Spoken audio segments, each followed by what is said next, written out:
The 2464th meeting of the Darien Police Commission. First order of business, acceptance of the minutes of October 19th. Move to approve. Second. Any comments, changes? Hearing none, all those in favor? Correspondence, Chief? Couple items of correspondence. One, Nielsen's Florist delivered bouquets of flowers to the police department here on Pedal It Forward Day. That was October 18th, and I believe Captain Hedema was the recipient of some of those flowers. So it's a nice gesture on their part. Thank you note was sent. I do have a letter, as I get every year, from the Troop 35 of the Boy Scouts of America, recognizing their Eagle Scouts. Everybody knows making Eagle Scout is a big deal. Kevin Christopher Malloy, Richard Allen Davenport III, Charles Walters Salmore, and Thomas H. Herget all achieved the rank of Eagle Scout. They asked the Chief of Police send them correspondence and something from the department to be presented to them on the day that they achieved Eagle Scout. So duly noted for these 4 folks who made Eagle Scout. And, you know, we don't talk about this too much, but donuts were delivered here on the 29th of October. The donuts were consumed and a thank you note was sent. Thank you one and all. Excellent. Okay, department activity, Captain? Yes, this is from the period of October 19th through November 1st. On October 21st, a 20-year-old Norwalk man was arrested by warrant for motor vehicle charges stemming from a single car crash he was involved in on September 9th. October 21st, 2 vehicles had their catalytic converters stolen while parked at Camp Avenue Business. On October 24th, we received a report of vandalism to the men's bathroom in the Darien train station. October 28th, a 51-year-old Darien man was arrested after it was determined that he committed the consumption of alcohol by juveniles at his residence. Over the past couple of weeks, we've received numerous reports of fraudulent American Express card accounts being opened in Darien residents' names. We had 3 domestic disturbance incidents, 1 involved an arrest, 4 incidents of check fraud, 3 DWI arrests, 1 stolen vehicle. Yesterday, we did end up having 2 burglaries of unlocked vehicles parked in a resident driveway in the afternoon.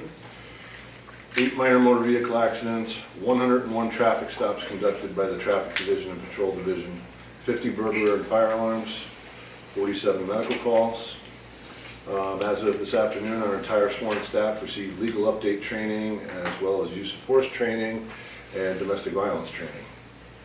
We staffed a nighttime football game at Darien High School on the 27th and a heavily attended college lacrosse game that took place at Darien High School on the 28th. We will be staffing another night football game on the 3rd this week, and also the Run with the Saints 5K road race on Sunday. Captain, would you say, just generally off the top of your head, the percentage of increase of traffic stops now that we have a full-time traffic officer? More than double. More than double. More than double. It's usually around 50, right? Well, it depends on our report's time period, Yeah. but yeah, for this time period, it would be probably less than 50, yeah. Cool, thank you. The Field Services Division of Patrol Officers have stepped up motor vehicle enforcement, as I've advised the Commission. The COVID malaise is over, and the people that are driving unsafely and knowing they're driving unsafe are probably going to get stopped by the police here. And I've said time and time again, if you come to Darien and obey the law, your car's properly registered, it has the proper equipment, you're never going to get stopped by the Darien Police Department when you're operating safely and reasonably through our town. So I think they're doing a pretty good job out there all in all. We're looking for the people who know or should know that they're violating the law substantially. So, an educated consumer is our best customer, so I'm letting people know that we're out there ramping up our enforcement efforts. A lot of it's based on resident requests. For example, Lower Middlesex Road. It's been problematic for my entire career. We're doing selective enforcement on Lower Middlesex Road. Tell everybody if you're on Lower Middlesex Road, you have to obey the speed limit down there because we're targeting that area properly based on resident requests for enforcement. Fair warning to everybody who's operating in that area. The other thing we got for department activity, I have 2 pursuit reviews that I just want to discuss briefly with the Commission. Again, for folks that watch us on TV or here in person, just a reminder that the The police are limited on what we can pursue motor vehicle violators for under state statute and the model policy of pursuits. We had one back on the 1st of October. Tim Budd, our traffic officer, observed a Ford Edge with a temporary registration on the back on the post road. Committed several motor vehicle violations. Officer Budd attempted to stop the car. The car then took off, and as required and properly done, Officer Budd disengaged, turned his lights off. You cannot pursue a motor vehicle violator when there's nothing more. Several minutes later, Sanford Police advised that that car did crash on I-95. 3 occupants ran from the vehicle, and lo and behold, it was a stolen vehicle. So, a lot of times when the vehicles are running, it's not just motor vehicle enforcement, but we enjoin from chasing them when we only have motor vehicle charges. So that was one. Did they get him, Chief? They did not. Okay. The other one also involved our traffic officer and Tim Budd. This one was a Honda Grom, which is, if anyone's familiar, Honda Grom is it's bigger than a scooter. It is technically a motorcycle, and we have seen this. I've seen this Honda Grom several times. He went to stop it, and it took off. An arrest warrant is forthcoming for motor vehicle charges for the operator of that Honda Grom. Just as a public service announcement for reminders for folks who ride scooters, right? 49cc and under generally does not have to be registered. You do have to be 16 years of age, and you must have a driver's license to operate a scooter of any size. So even if it's under 49 cc's, it cannot be operated by anyone under 16 and anyone that doesn't have a driver's license. This Honda Grom is 125 cc's, top speed is like 60 miles an hour, and you must have a motorcycle license and comply with all registration requirements. So, again, a little bit of public service announcement for folks that are operating scooters. You have to make sure you have what you're required to have to operate them. That's what I got on those 2 pursuit reviews. Anything else? From activity? Public comment. I do see members of the public here, but I believe that you're all here for things that are going to come on our agenda later. So if there's anyone here that has a public comment that is not attached to one of our agenda items, feel free to step up. Otherwise, we will continue on and raise your hand at the appropriate moment. All right, seeing no general public comment, I'm going to go to old business, which is the Darien Men's Association poll about car thefts. Mr. Wheeler is here with us. You may want to make a public comment on the poll from the Darien Men's Association involving car thefts. I'll be glad to give you a little background on why we posed the question. We're a group of about 330, and we meet most Wednesday mornings. And before one of the meetings, somebody walked in and said, "Did you see that video of that car theft in Westport, where the carjacking in the guy's garage?" And somebody else said, "Yeah, I just found out from a neighbor that their car was broken into in the middle of the day on a Saturday. Fortunately, the keys weren't in it, but the car was unlocked." And so I thought, well, gee, maybe a whole new chapter has opened up. And we hear repeatedly on police commission meetings that you'd like any suggestions from the public. And so we put together a poll, and 146 of our members responded. We did not show the picture, we did not show the video of the Westport break-in until after the poll. So we didn't want to influence anyone's opinion before they voted, so we did not show that video until the day we showed the results. I think the department does a fairly good job of trying to advertise our ongoing, never-ending pandemic of unlocked car burglaries and stolen cars that are taken with the keys in it. Captain Merritt alluded to activity yesterday, and we have activity from Driftway Lane, where the first video shows the 4 kids coming up to the 2 cars that are in the driveway. Both cars are locked. Off they go. Right? You've heard me say time and time again, yeah, you're preventing a theft at your house. You may not, right? Lo and behold, they go right down to another house on Driftway Lane where both cars are in the driveway and both cars are unlocked. there you go, there lies the rub. One resident had the cars both locked, will never unlock. So, as far as, we talked about, the poll talked about potentially doing a code red, a targeted code red to residents.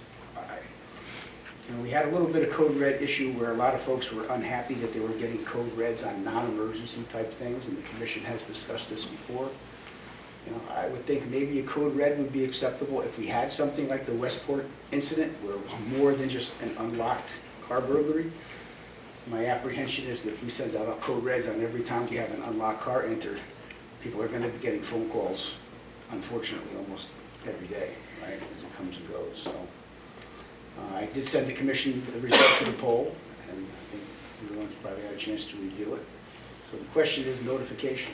We do have crime mapping on our Darien Police Department website, where you can go in and when it's working, when it's not, I like the public to let me know that if, the gremlins are back in the crime mapping software, we get it back up and running again. But that's not real time, but I don't think it's more than a day behind, a day or two behind of what our crime statistics are. So that is a portal for anyone who wants to know what kind of criminal activity we're having. And we like it when we go to almost 2 weeks without a stolen car or a car burglary. I'd like to see that be the trend.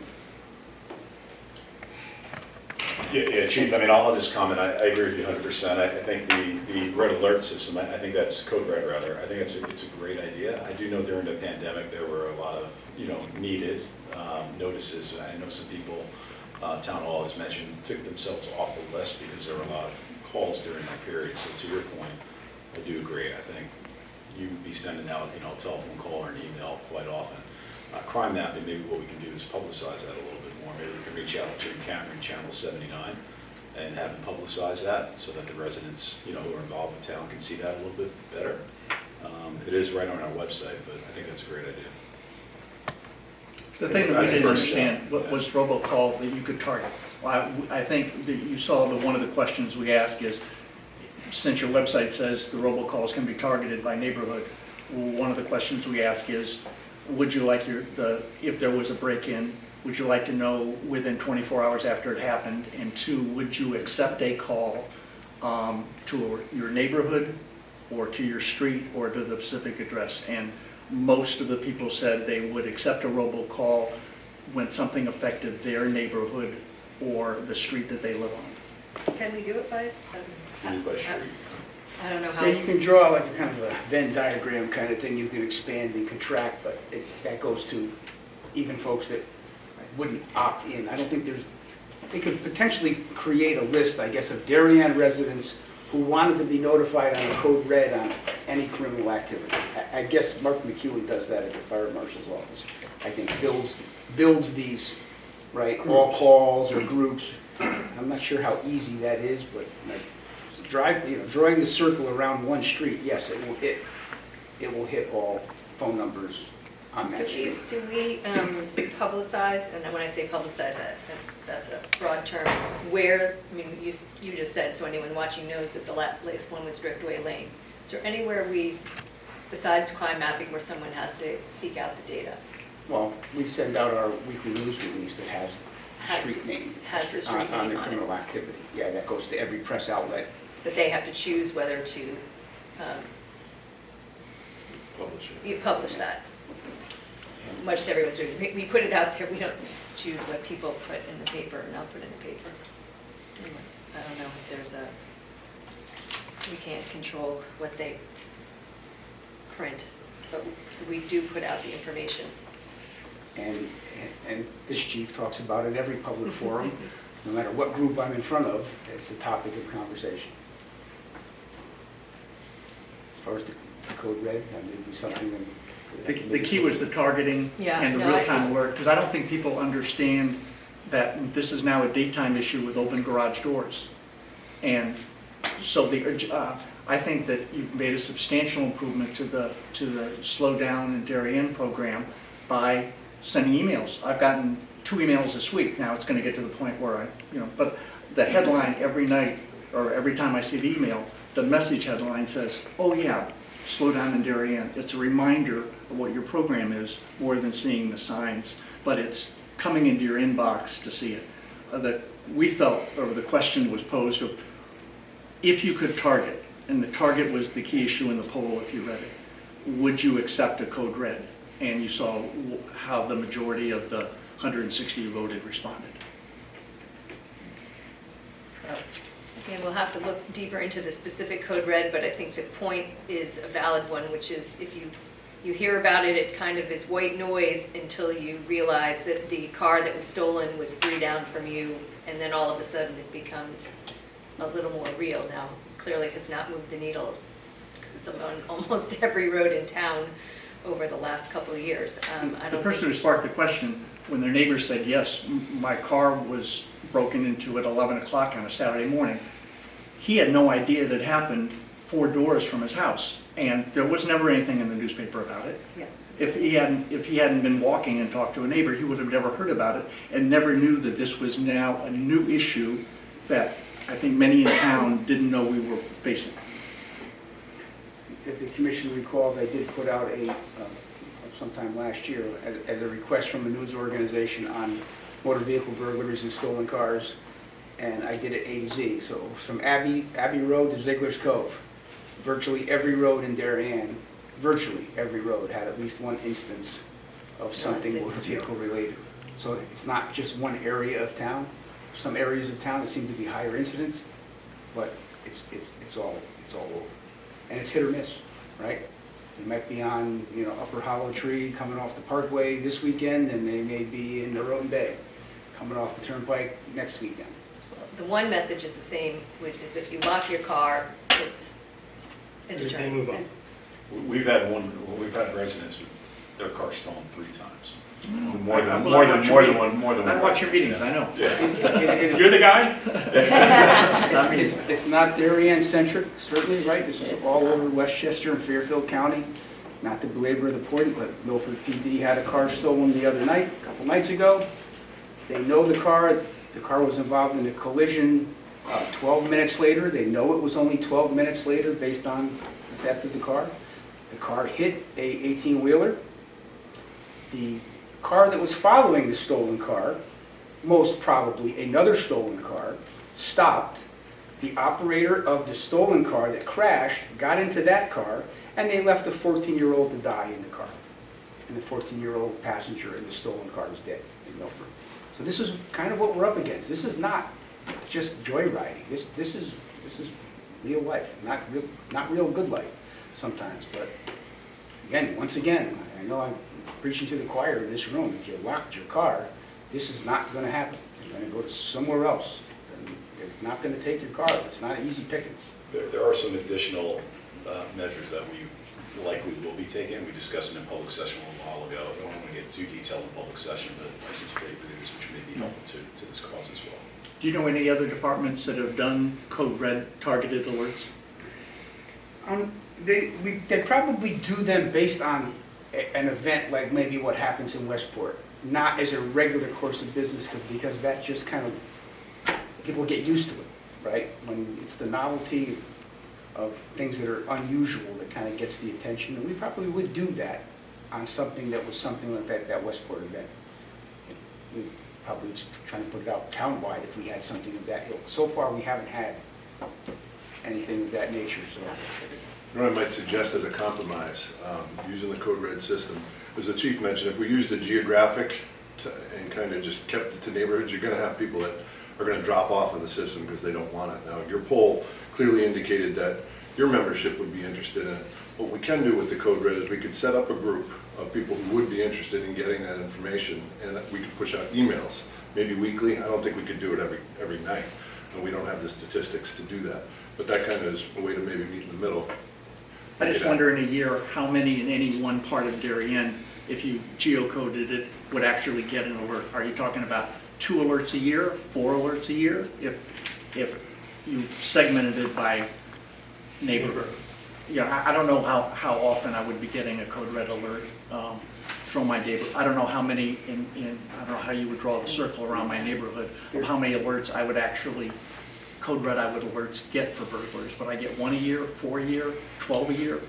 And that's kind of what I mean. Maybe we want to target the people that do want to get the alerts and not necessarily just the full neighborhoods.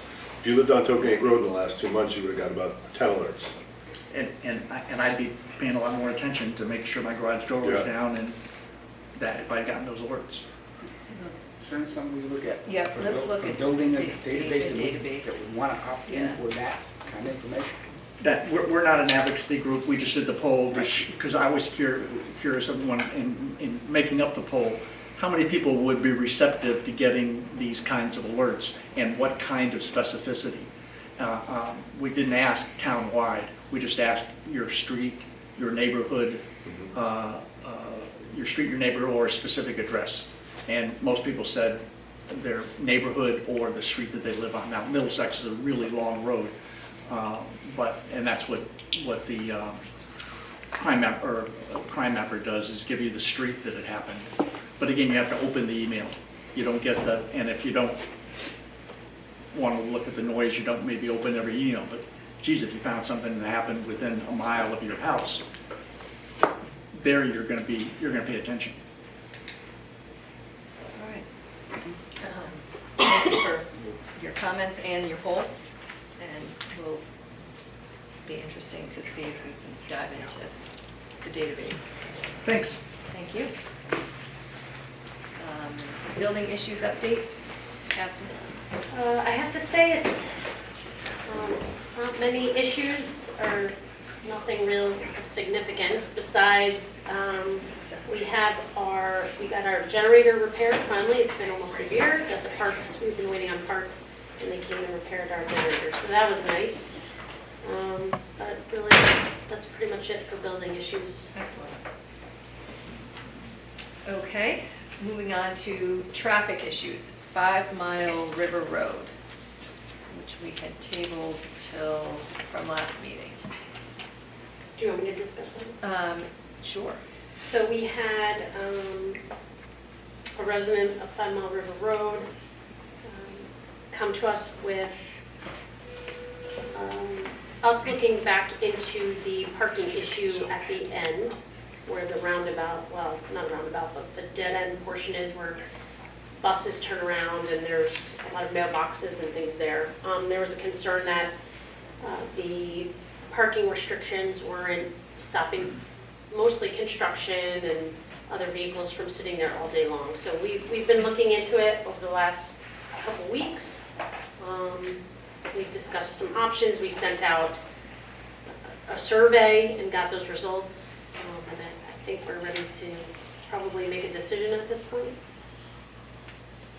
And what is the recommendation? So I think our recommendation, the last couple of weeks, we haven't seen many violators of those hours, but the construction that was happening at the time has not been happening anymore, not to say the next house won't start soon. So I think our recommendation is that we put a restriction on parking from 7 a.m. to 5 p.m. daily. That way, if people happen to have company at night for dinner, there's still, if you want to sit and watch the sunset, some nights a week, you can still do that. But the main issue of having the construction equipment sit at the bottom there for when school is in session and the buses are trying to get there and the mailman's trying to get there, that will be solved. And just to be clear, right now, it's posted for 2 hours, an hour and a half in the morning. There's some period in the morning and the Right. afternoon, Right, despite the fact that it was not being adhered to. It's been posted that. right. It's 2 hours in the morning, 2 hours in the afternoon to line up with when buses do pick up and drop off. But the photos, was certainly in that period. It was not, that was the issue. Well, I have that sounds certainly reasonable to me. Obviously, and I have not at my fingertips, but the results of the survey clearly, as we could imagine, they were all over the map, but, It was somewhat inconclusive. yes, which, Nothing jumped out as a runaway. yes, obvious. Overwhelming. Why don't we just start with that and can be iterative, right? This is not a, It's definitely can be iterative. Yeah, my only comment, Captain, I would leave it with your discussion. Do you want to make that Monday through Friday only? Should residents want to have people, or, I mean, you don't have to decide now. But other than that, I'm in agreement. I think at least it's clearer. I mean, I understand, and I don't know how long it's been posted as it was before, but it was obviously for the buses not having to do a 52-point turn and safety, and it was not built as a parking lot, no matter how you slice it. The construction, the ongoing construction in that area when it was there clearly went on Saturdays as well. Yeah.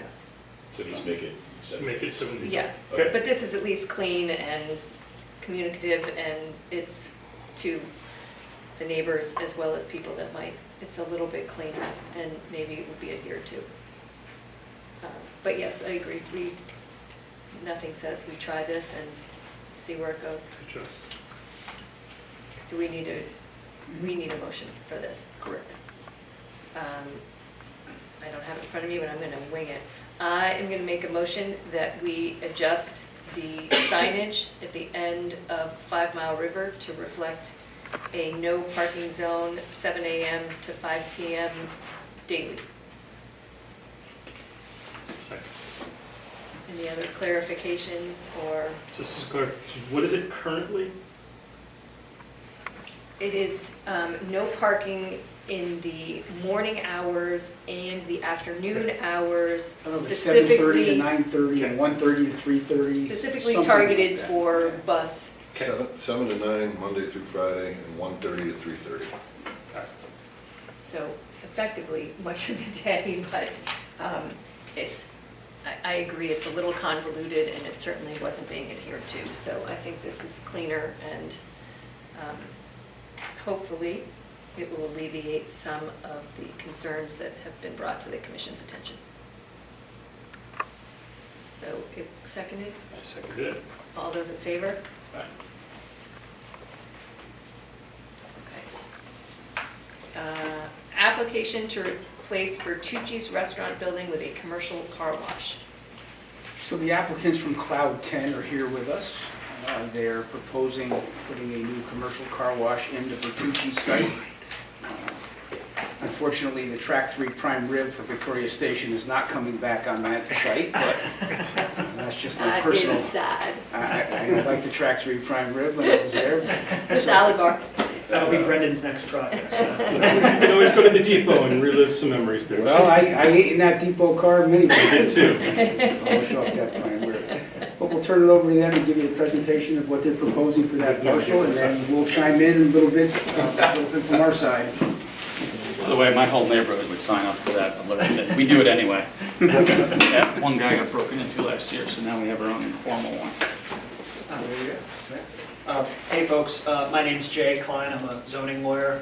I'm working for Brendan Johnson and the Cloud 10 team. Chris Malika is our traffic consultant, and as Chief Anderson mentioned, we're here to talk about the old Bertucci's site. Brendan and his colleagues, and Brendan's a Darien resident, as he alluded to, first opened up Cloud 10 Car Wash, I think it was 2018, and now you guys, they've got 12 facilities across 4 different states, and they're excited to bring their hometown, home field operation to Darien here at 54 Post Road.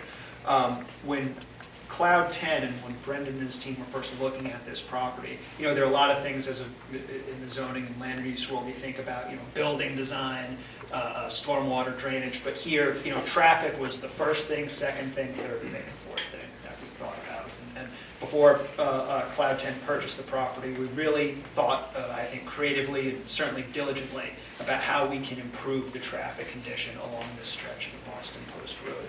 As some of you know, and as we've had talked to the chief about in past conversations, and Captain Davila, there's every day is a challenging day, particularly on the weekend, and particularly at the West Norwalk Road and Boston Post Road intersection.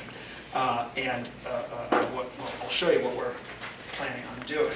Taking this is the before, and here's the after. To give you a little idea of how the site will work internally, customers will come into the new curb cut, travel down the property and into these queuing lanes, 3 queuing lanes. I'm sorry, can you just, where was the old, you're proposing to move the curb cut? Yes. South? Yes, and actually consolidating Eliminating the intercut, curb cut. So right now, there are 2 on the property today. Now we're gonna have 1, and it'll be aligned with West Norwalk Road rather than being slightly off it. So it'll be a true intersection. Folks will come in. At somewhere around this point in the building, there'll be a license plate reader. So if you're a Cloud 10 member, which many folks are at other facilities across the country, the computer will pick up your ID or your license plate, or remember the last time you came in, information about your car, what type of wash it needs, and you'll make your way through the queuing lane and into the wash building itself. When you're in here, it's about a 3 to 4 minute process, and you come out and either have the option of turning right into the parking area, where you can park and vacuum and take your interior cleanup if you'd like, or you can just continue on out of the site. If you don't want to vacuum your car, you can also, after exiting the car wash building, exit out this way. What's cool about it, I know it's not traffic related, but I think that whenever Brendan tells me a new piece of the tech behind this thing, I'm always kind of awed. It's all AI inside of this. The system inside puts a box around your car and understands, how the tires need to be washed, how if you've got an SUV or a sedan. It's really interesting technology, and it's very, very environmentally efficient. A lot of As you talk about exiting, I Yes. just want to stick on that for a moment. Is there a proposed traffic light? Is it exit only to the right? What are there. your So thoughts? that's you're getting the punchline. That Okay. is we are proposing a traffic Okay. Yeah. signal. That's something that Chris can speak to a little bit more in a second. And we were told early on in the process, that's the way to make this site work. Many folks would have maybe put up a little bit of a fight to that. Brendan and his team said, okay, if that's what we need, we're willing to partner with the town, and we're willing to fund this signal installation. It's not the ourselves. town, it'd be the state. to do that, Well, right? yes, yeah, exactly. I don't want So- to jump ahead. Have you done a traffic study yet? We have. Chris can get into that, and it's been peer reviewed by the folks at P&Z. And have they approved it? Do they have any issues with it?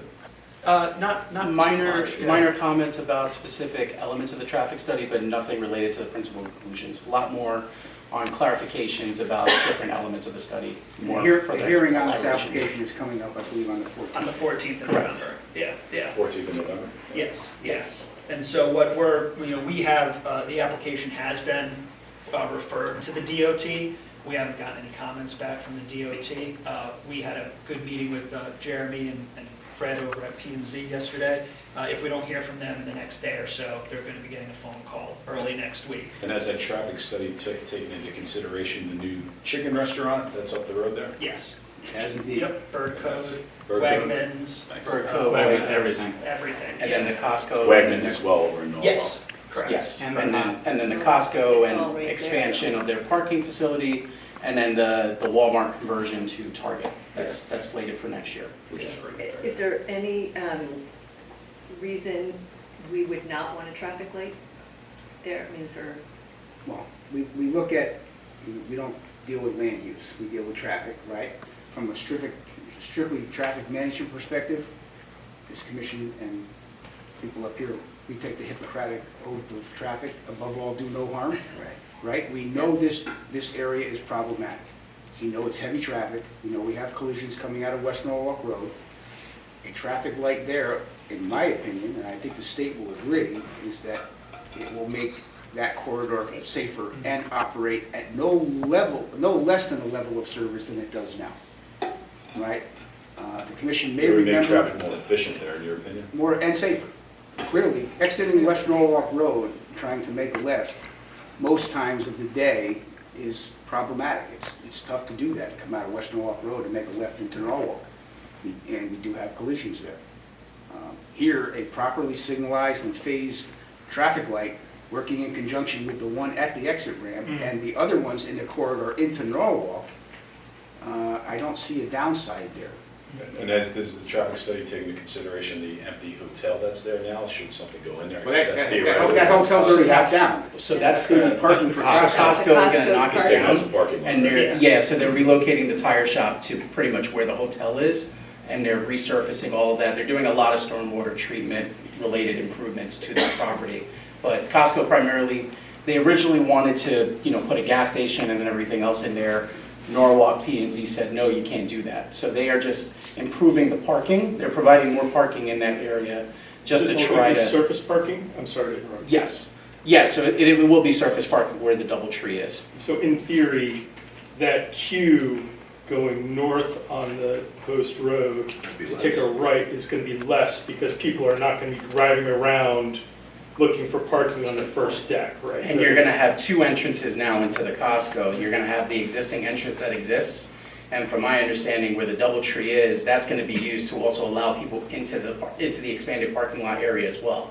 So you'll have two entry points to get into Because there's a right Costco. turn. And your study there. would show that doesn't back it up further? It's more efficient, doesn't back traffic up further? No, getting people in has always been the biggest And issue there's in no additional Costco. exit, just the one exit? Right now, I believe they still have an exit showing as a DoubleTree, but I don't know if they've instituted any turn restrictions as of yet. But that is definitely something that, I know when they submitted the approval to planning and zoning, the main focus was on stormwater retention. There wasn't a traffic study done for that because they aren't adding any square footage. They're just adding additional parking. So they're pretty much, the building is staying the same with the exception of the tire shop moving, but the tire shop is just relocating. So it's not, they're not adding any additional square footage effectively to the overall area. Can I ask a question about the specifics? Say, I don't know, how many cars went in and out of Bertucci's on an hourly basis, and how many do you anticipate? I mean, I know now we have a light, so it's not exact apples to apples, but 50% increase in cars going in and out? What's the? I would say, restaurants are tricky in general, but I would say if you looked at, the Institute of Transportation Engineers by general land use, restaurant versus a car wash, they're sort of in a similar ballpark. The difference is how people are arriving, whereas with a restaurant, you have these surges that pretty much happen throughout, at those concentrated times for lunch, dinner, brunch, and whatnot. For the car wash, it's typically, correct me if I'm wrong, Brendan, from what you've seen in Pennsylvania, fairly sort of late in the morning, and then you have some peaks that happen during, maybe the lunchtime hour, and then also in the afternoon when people are, picking up kids from school, and then also coming out of work, and then on the weekends as they're doing their errands, they're also stopping in. I think the other point relevant to that too, Chris, a lot of traffic studies will take a pass-by credit and will reduce it by 20% or so, where it's not a destination trip. When you get your car wash, you're doing it on the way to Wegmans or on the way to, picking up the kids or whatever it is. We did not take that. We took a very conservative approach and really figured, what's the worst case that we would expect here? We did get a presentation on this, we were in the meeting yesterday, so one good positive aspect of this proposal is I believe they have queuing for 40 cars Correct. on site to get into the That's car right, wash. yeah. So there should, even in your best business model, I don't think, you're gonna have 40 cars queuing constantly. Right. I'm sure you'd like to have 40 cars queuing constantly, but I don't think, We and then, believe it or not, we actually wouldn't, because then our customers are ticked off. So this is meant to be, this is different than you have anywhere in this, at least in Fairfield County, as far as we know. so I think getting into the parcel, I think is gonna be fine. Queuing on the property, I think is gonna be fine. If it's light control going out, it is what it is. If you're on the property, you have to wait for the light to get out. So from a safety perspective, And then And also this is the, pure car wash, not convenience store or anything Correct. like that? Your It's car just, wash. no ancillary. Gas station, no. Yeah. What are the two structures to the right of the end of the? oh, these? Yeah. Those are the back. Those are, These to are- power the yeah. vacuums. The turbines, Yeah. and So- they're in walled off. And they pretty much provide the power to all of these vacuums that are here. And the power, correct me if I'm wrong, Brendan, the power increases as people start to use the vacuums to respond to the amount of demand needed for people that are So there's not vacuuming. individual units in between those like you would see at the gas station on the Heights Road. No, There's a they're central vac that has a, You get the hoses. correct. okay, got it. And are we saying that from the sidewalk to the little structure that reads your license plate, you can fit 40 cars. This It's a big is, site. the way I described it as, is, it's, again, it's a different business model, and I would ask, next time you go through the car wash, go on your phone and hit the stopwatch, start to finish, and watch what that time, elapsed time is. This is 4 to 5 minutes, and the point of that is, you know, time is money. This is supposed to be a very, very quick errand. So it is, I think the analogy I used is, this is engineered equivalent to be a 100-year flood for stormwater. This is way oversized, partially because we've got the room to do it, partially because I live in town and I don't want to hear it from my friends. And it's also, we didn't plan on building this in Connecticut. It's mostly in Pennsylvania where it's hard to get things permitted. I took a field trip, I saw this in operation, as a matter of fact, so just happened to be driving by a Cloud 10 car wash. This Your is, car didn't look good, no, I'm just kidding. I was asked by one of my friends, I was at Lavala's 2 weeks ago, and one of our friends yelled in the parking lot, when are you gonna, I don't know why it was brought up, but when are you gonna build one in this town? So I've gotten that question about 100 times in the last couple of years. So your single file up until you meet that second kind of left-hand turn there, and then do you go double file through the license plate reader? Triple. Oh, triple. Triple, Yeah, this is a triple. three wide, and then there are gates here that, you know, again, it's all AI computers that, you know, let folks in when it's appropriate. And this building, you know, it's one lane through the wash itself. It's the same cameras that EasyPass uses. So it'll read Mr. Hayes' car and know he wants the basic wash, and knows he's got a roof rack. It'll program it accordingly. It'll read your car and know you want the ceramic coating, and it will get you. It's about right for kids. Remind you to put your top on. Yeah, right, your car's in It trouble. will sequence you based on the time that you got to the gate. So there's no arguing over who got there Right. first. We're having fights at the car wash, we have. This proposal also, I'll let the applicant speak, but it also includes a pedestrian enhancement crosswalk. It Yes, includes a yeah. pedestrian Two phase, which we crosswalks. don't have any pedestrian amenities there now. That is like Frogger on a good day. I mean, that is. Again, that is not good. this would be a step forward with pedestrian safety in that area. And it And we makes got- it worse because you have the bus stops there Well, that's- and that's nobody's my point. walking over, you know, to the next intersection to cross over and back. That's exactly my point. Yeah. So I'll watch the meeting on the 14th. I guess my bottom line is, and I asked the question already, I'll just ask one more time. No major meaningful pushback from P&Z as it pertains to traffic or your traffic study specifically? Not at this point, no, we got it, like Chris said, I mean, the We peer met- review. Yeah, I'll just say, we Yeah. met with them actually in April as we were going through, just to understand what the critical hurdles are. We figured traffic would be it, but we wanted to just double check and triple check and confirm that that was the case. And we collected a lot of data to really make sure that, for instance, when we looked at Saturday, we didn't look at one Saturday, which everybody could say, oh, you chose the best Saturday that you could. We looked at 2 Saturdays. So really understand what that variation is, because obviously everybody knows Post Road from one weekend to the next, it varies. In May, Saturdays in May, which is Yeah. our busiest time by probably a factor of 2 or 3. Because you may not wash your car all year. With all that pollen, you're gonna wash it probably a lot more than you normally would. Can I ask what your business hours will be?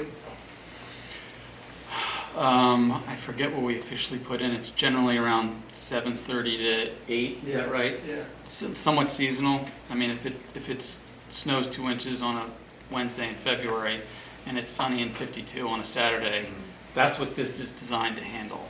And we'll probably, I mean, we could probably keep it open longer, but kind of let customer demand dictate that. One more topic that I can touch on with this again. I told them yesterday here that the rated cars on the table back. The commission may remember in February of 2022, the topic of the traffic light, temporary and the potential for permanence at West Norwalk Road and Post Road was brought to the Legal Traffic Authority. That was due to a project that was going to be happening on West Cedar Street in Norwalk. So they asked the opinion of Department of Public Works and the Legal Traffic Authority if we'd be supportive of a temporary traffic light there with the potential for a permanent traffic signal. And at the time, the Legal Traffic Authority's decision was that we would be supportive of a traffic light at that location.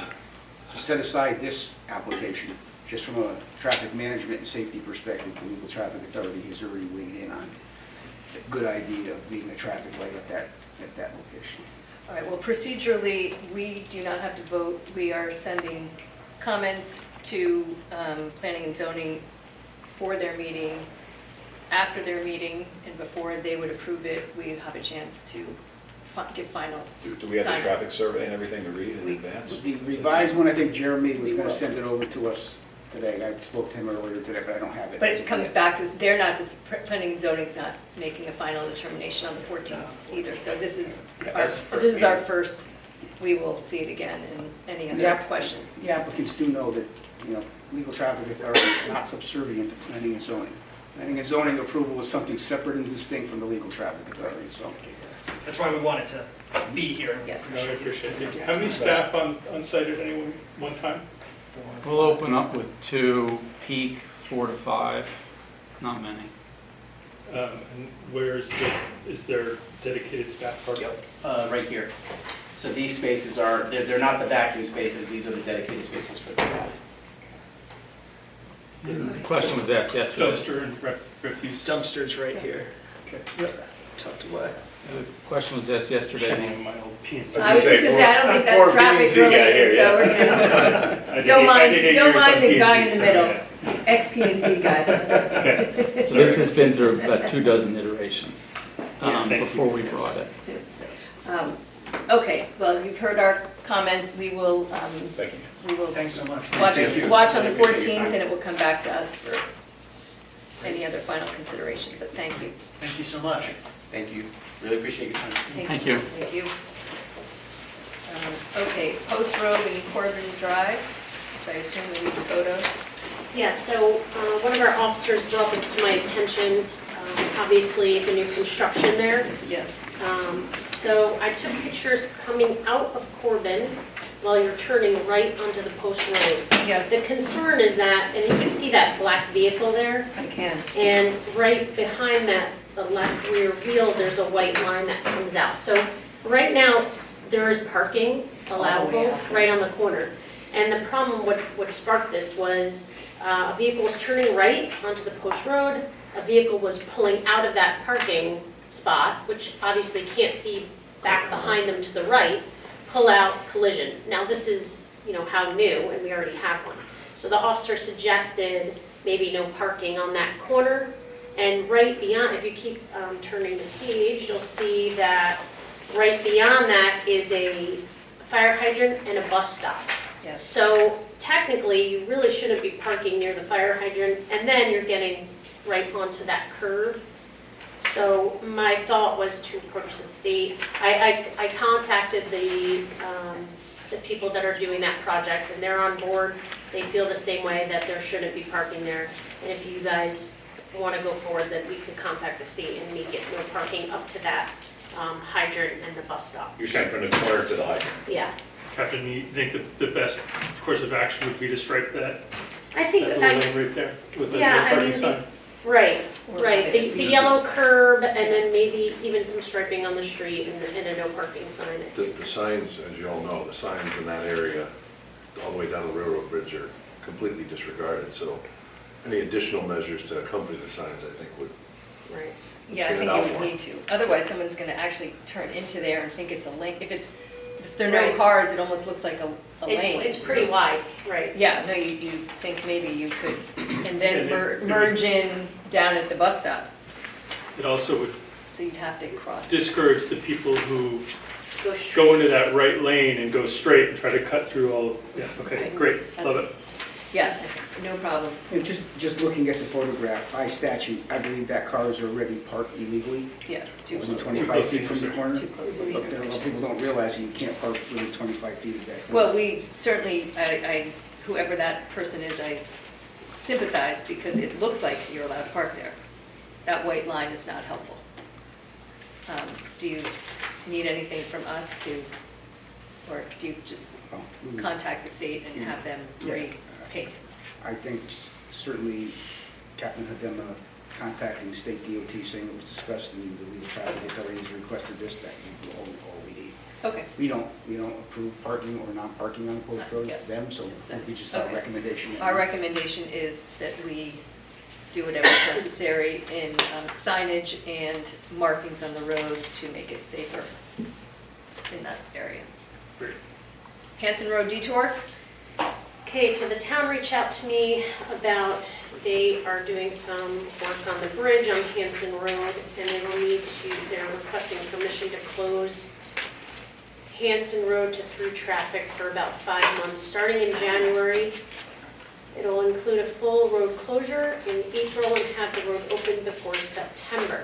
God, that's terrible. Bridge will be closed to through traffic for the full duration, about 5 months. There will be no through traffic at the bridge 24/7 during that time. The bridge will be in repair, so there will not be a bridge at that time. They're not opening it back up at night, just for that reason, there won't be a bridge there. Buses will only have one way in and one way out to either side of the bridge. Yeah, buses can turn around on Linda and Hummingbird, and there will be no houses that are not accessible.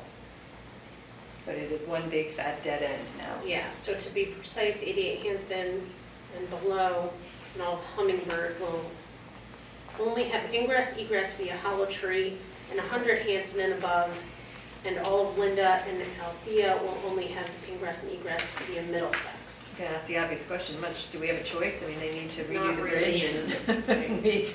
Right. Sounds good. This is Yep. a foregone conclusion, Yep, this is the there it way it is. has to be done. Okay. We did it on Hollow Tree Yep, I got at it. And they the sup- I-95 overpass, and it was closed for maybe a year. We had no traffic That's right, coming I up Hollow remember Tree Ridge Road. And they supplied us with all the detour maps. Yep. Okay, well, anything they can do to make sure it's 5 months and not 6, 7, 8, 9, 10 months? Ed and company and contractors they get to yeoman's work, I think they will try to get it Okay. done. They'll get it done quicker, I would think. All right, we don't need to approve anything, it's, there it is. But communication to the neighbors, I don't know whose responsibility that is, but that's gonna be important.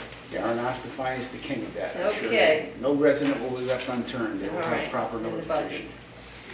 And Okay, all-night parking resolution, we're back at it. Standard as always, Yep. we'll need a motion and approval for all-night parking once again.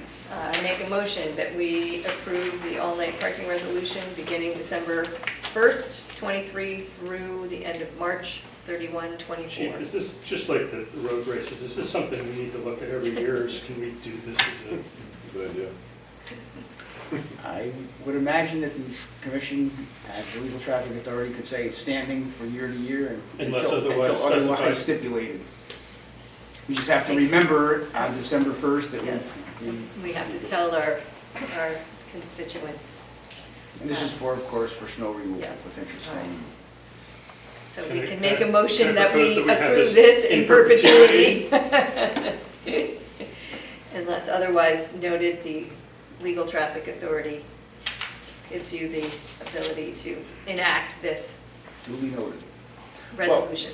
You know, the prohibition of all-night parking is in effect all year by ordinance, right? The suspension of all-night parking enforcement is what is done outside of these. Which, hours. where the double negative, whatever it is, we will. It is technically improper to park overnight all year long. We Okay. don't enforce it, except in winter months for snow removal, pretty much. Good job. Okay, new business, Officer Natalie Silva's resignation. That was kind of out of the blue, that Officer Natalie Silva Yeah. recently graduated from the police academy. Without getting into too many details, she has some family issues and family business issues that she needs to take care of with her family, so. And there's no leave or anything, she wants to resign. The potential of the commission granting her a leave of absence was discussed, and that was not amenable, which is not doable. And there's no No. end date for this Okay. potential thing, so. Just disappointing, but I do understand that sometimes life gets in the way. Chief, do we have,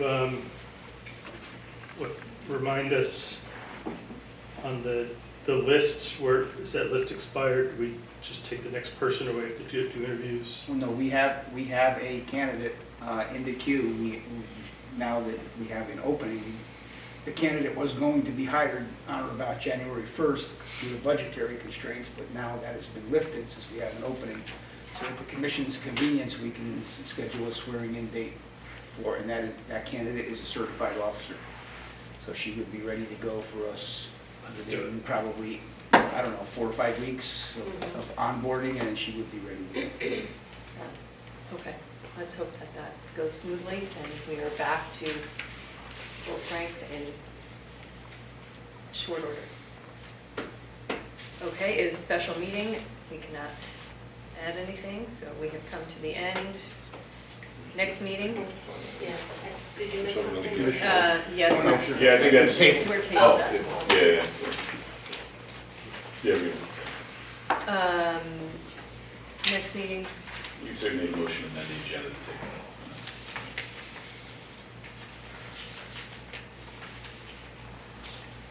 where's my calendar? This meeting would be Thanksgiving. I think we discussed that I last time. think We're not- Thanksgiving is we're not, meeting not on popular, Thanksgiving. no. December You'll 7th? probably get free food, chief, which we never get privy Which, to. so the donuts. I'll actually, I'm happy to come on Thanksgiving if you'd like. December 7th, I am committed to a FBI national event at night. And that's, I am too. so is Captain Mary. Would we like it on the 30th or the 14th? Do I hear, I'm not here on the 14th, but okay, 30th works. November 30th? November 30th, Hold on. It's okay with me. 3 weeks? Regular time? Same bat channel. Okay. I may not make that one, but you won't need me. Kevin? Yep. November 30th, 4 PM. Going once, going twice? So All right, we are now adjourned.